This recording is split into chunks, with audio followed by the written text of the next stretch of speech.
દિવાળીપુરા સ્થિત કલેક્ટર કચેરીને બોમ્બથી ઉડાવી દેવાની ધમકીભર્યો ઈમેલ મળતા તંત્ર દોડતું થયું હતું.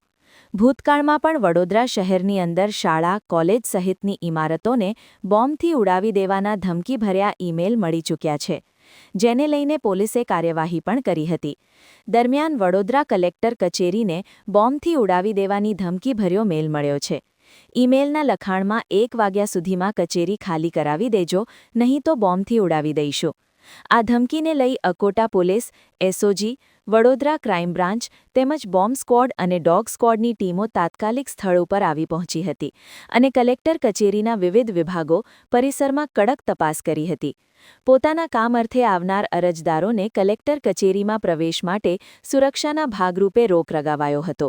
અંગે ડીસીપી મંજિતા વણજારાએ જણાવ્યું હતું કે મેલ મળતા પોલીસની તમામ ટીમો કલેક્ટર કચેરીએ આવી પહોંચી હતી. કચેરીની અંદર બહાર ચેકિંગ હાથ ધરવામાં આવ્યું હતું. જો કે તપાસ દરમિયાન કોઈ શંકાસ્પદ વસ્તુ મળી આવી નથી.